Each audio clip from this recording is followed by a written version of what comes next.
भाइयों बहनें, 31 मार्च 2026 भारतवर्ष के इतिहास में इसलिए याद किया जाएगा, कारण यह है कि भारत सरकार के सार्थक प्रयास से नक्सलवाद का लगभग समाप्त कर दिया गया है। नक्सलवाद का आतंक से भारतवर्ष के बहुत बड़ा क्षेत्र प्रभावित था। गलत कमाई करना, जंगलों में ही नहीं शहरों और गांवों में रह कर के अपराध करना, लोगों का मान मर्यादा और संपत्ति को बर्बाद करना, नरसंहार करना, गांव के गांव जलाना, ये राक्षसी प्रवृत्ति जो उनका था, जनता ने इसे नकार दिया है। इस बात की प्रमाण है कि विगत 2014 से अभी तक के प्रयास में सरकार ने जो नक्सलवाद को लगभग समाप्त किया, जनता ने स्वीकृति प्रदान किया। नक्सलवाद ठीक उसी प्रकार से है जिस प्रकार से पहले राक्षस हुआ करते थे। गलत कमाई करके बहुत से नक्सली नेता अरबपति खरबपति हो गए, विदेशों में धन जमा किए, निर्बल कमज़ोर लोगों की हत्या किए, लोगों को ज़मीन को कब्जा किए, हजारों लोगों को नरसंहार किए। एक चिंतन का विषय है। यह इसलिए हो गया कि भारतवर्ष में जो धर्मप्राण देश है, अपने वेद का, गीता को, देवी भागवत को जो स्मरण करना चाहिए, याद करना चाहिए, इसमें कमी आया। और थोथा साहित्य कम्युनिज्म के नाम पर, माओवाद के नाम पर उन लोगों ने जो प्रचारित किया, कुछ लोगों ने अंगीकार किया। देश के आज़ादी, जो खंडित आज़ादी अभी है, पाकिस्तान और बांग्लादेश आगे अलग है, एक दिन वह भी भारत में मिलेगा, ऐसी संभावना है। उस समय जो हैदराबाद निज़ाम द्वारा दो संगठन बनाया गया था, जो बाद में वो पाकिस्तान चला गया हैदराबाद निज़ाम, एक खाकसार संगठन जो खास करके हिंदुओं को दक्षिण भारत में कत्लेआम करता था, जहाँ हिंदू अल्पसंख्यक थे उनको दिक्कत में डालता था, और दूसरा नक्सलवाद संगठन। एक तरह से कम्युनिज्म को हथियार बनाया गया उसके द्वारा, जो बाद में फैलते फैलते नक्सलवाड़ी गांव में आकर के वह नक्सलवाद के नाम से प्रचारित हो गया। शेषाद्री जी द्वारा लिखित किताब और देश बट गया में यह बात का भी वर्णन है। इसे देखना चाहिए लोगों को। भारत के गृह मंत्री मानवर अमित शाह जी ने जो लोकसभा में वक्तव्य देते समय उन्होंने कहा कि कम्युनिस्ट भावनाओं से प्रेरित होकर के कुछ लोगों ने ये गलत रास्ता अपनाया। ये भी बात बिल्कुल सत्य है, लेकिन उसको हथियार बनाया गया। उन्होंने स्वीकार किया है कि अभी कुछ क्षेत्रों में नक्सलवाद है, तो भारत सरकार का ये दायित्व है कि झारखंड के उन क्षेत्रों में जहां सरकार को पता है, या और भी कई क्षेत्रों में जो हैं, उसमें सार्थक प्रयास करने की ज़रूरत है। साथ साथ लोगों को अपने भारतीय इतिहास के, भारतीय दर्शन को जानने और समझने की ज़रूरत है। भारत के विकास में जो लोग रास्ता रोकते हैं, पुल और सड़क निर्माण करने में जो लोग रुकावट डालते हैं,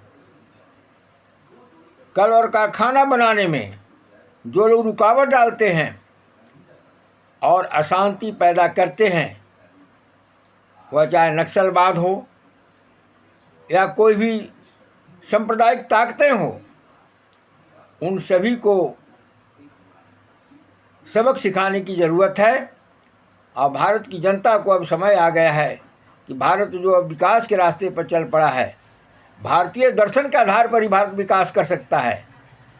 आज आप देख रहे हैं कि जो दुनिया विश्व युद्ध के कगार पर खड़ा हो गया है।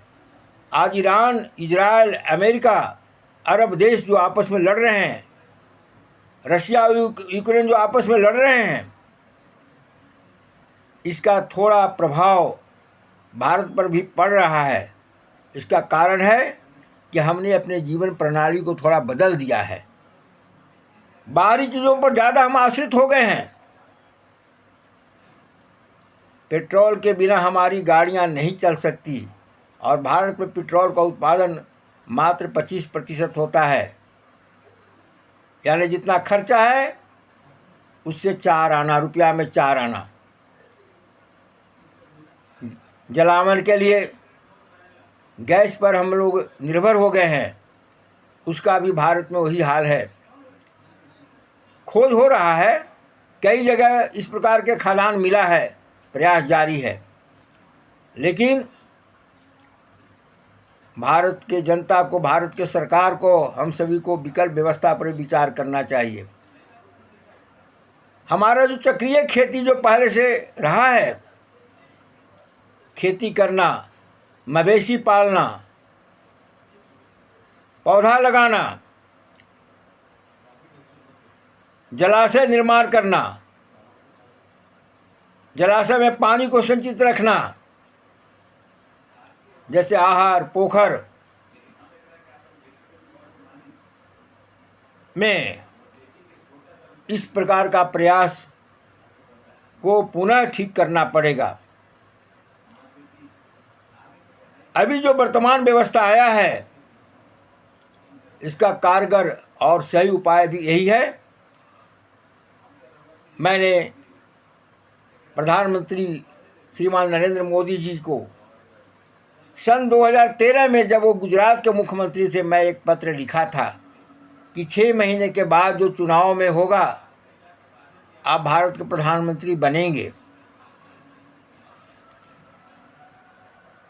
ऐसा मैं इसलिए लिखा था, मैं कोई भविष्यवक्ता नहीं हूँ और न कोई अंतर्यामी हूँ और न कोई ज्योतिषी हूँ, लेकिन पूजा करते समय जो मेरे अंदर में भाव आया कि इस देश की जो अवस्था है, अगला प्रधानमंत्री नरेंद्र मोदी को बनने में ही सही है और वो बनेंगे ही, तो साथ साथ मैं लिखा था कि प्रधानमंत्री बनने के बाद श्रीमान मोदी जी, आप भारत से नक्सलवाद को ख़त्म करने का प्रयास करेंगे।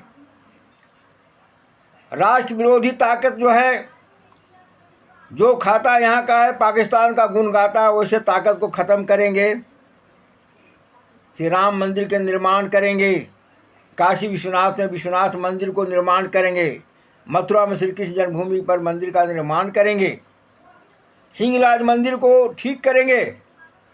साथ साथ पाकिस्तान को यह समझाने की चेष्टा करेंगे, तर्क से भी और बल से भी, कि वह भारत का ही एक अंग है, उसकी सभ्यता संस्कृति भारत की है और वह गलत कर रहा है, और भारत को अखंडता की ओर ले जाते हुए भारत को अभय बनाने का प्रयास करेंगे।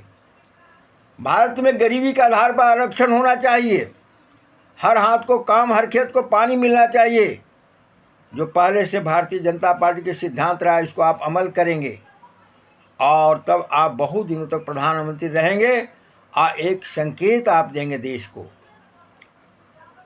कुछ लोग जो कहते हैं, जो भविष्यवाणी करते हैं, बहुत बड़े बड़े ज्योतिषी, कि 2029 के बाद प्रधानमंत्री नरेंद्र मोदी जी नहीं रहेंगे। मैं उनसे विनम्र प्रार्थना करता हूं, इस प्रकार का आप जो है सो, यदि आप जानते भी हैं ऐसा होने वाला भी है, तो आप कृपया इस प्रकार घोषणा नहीं करें। ज्योतिष शास्त्र में स्पष्ट ये उल्लेख है कि किसी व्यक्ति को अनहोनी का मृत्यु का इत्यादि का संकेत न दिया जाए। यह सब ईश्वरीय इच्छा पर निर्भर करता है और सबको पता होना चाहिए नरेंद्र मोदी कोई साधारण व्यक्ति नहीं हैं। जब से वो प्रधानमंत्री बने हैं एक दिन भी उन्होंने छुट्टी नहीं लिया है, लगातार वो काम करते रहे हैं।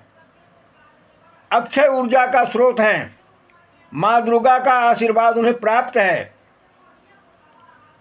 इसलिए मुझे तो ऐसा लगता है कि भारत के हित में जब तक माँ चाहेगी वो प्रधानमंत्री रहेंगे और उसके बाद भी आगे अगर कोई प्रधानमंत्री बनेगा तो उनके अनुरूप माँ भारती को प्रतिष्ठित करने के लिए बनेगा और भारत एक दिन हिंदू राष्ट्र घोषित होगा। पुनः मैं यह कहते हुए अपने वाणी को समाप्त कर रहा हूँ कि नक्सलवाद को ख़त्म करने का एक सराहनीय कदम जो भारत सरकार ने किया है, उठाया है और जो हो चुका है लगभग, उसके लिए भारत सरकार को मैं कोटि कोटि धन्यवाद एक सामान्य नागरिक के रूप में भी दे सकता हूँ और दे रहा हूँ, क्योंकि मैं भी एक वोटर हूँ, मैं भी एक मतदाता हूँ, सरकार बनाने में मैं सहभागी हूँ, इसलिए धन्यवाद देने का भी मुझे अधिकार है। धन्यवाद। जय भारत।